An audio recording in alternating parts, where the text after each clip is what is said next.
everybody, and welcome back to the Baseball Buzz. I'm Rai and Ortiz. I'm Mike Smollins. So, trade deadline is fast approaching, and we're trying to figure out what teams need to do the most at the deadline. I'm thinking there's three teams: the Baltimore Orioles, the Toronto Blue Jays, and the New York Yankees. Yes. What do they all need? Pitching.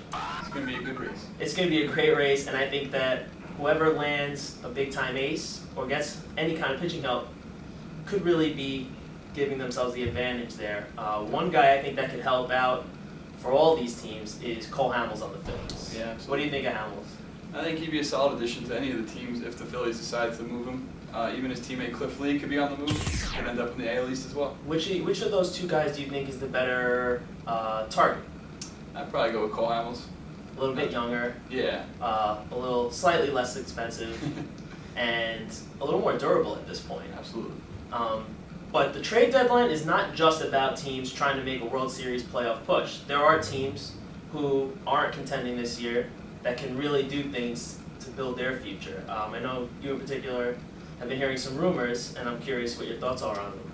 Yeah, the rumors about Colorado trading shortstop Troy Tulowitzki to the New York Mets are probably not this deadline, obviously, since he's hurt and he might get traded next year or whatever. But and Tulowitzki, he's leads the league in on-base percentage and OPS, leads the NL in average, but to me, I don't think they should make the deal, especially if it involves throwing in Noah Syndergaard.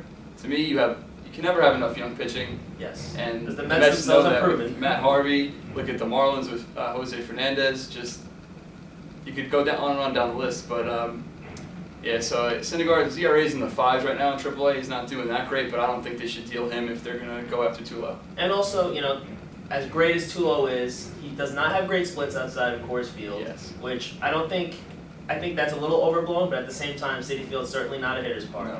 He's got an injury history, Oh, yeah. and he's over 30 years old, and that goes for another trade target with Carlos Gonzalez. Yeah. A lot of similar problems. Yep. He seems like a great fit, but for big money, long term, I don't really know if that's where they want to go and trade a hot pitching prospect in the process. And with the Mets already having botched signing Chris Young, you don't want to bring in another outfielder or shortstop that's just not going to fit in.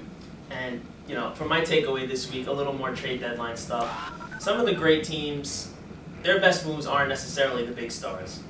We recently saw the Angels, who are way ahead in the wild card race, pick up closer Houston Street. The Tigers added to their bullpen, getting Joakim Soria from the Rangers. Bullpen help is crucial here, and that's why you don't spend that money in the offseason. You wait until the deadline, see who's doing well, and then you fix your bullpen. That's it for this week's Baseball Buzz. I am Rai Ortiz. I'm Mike Smollins. We'll see you next week.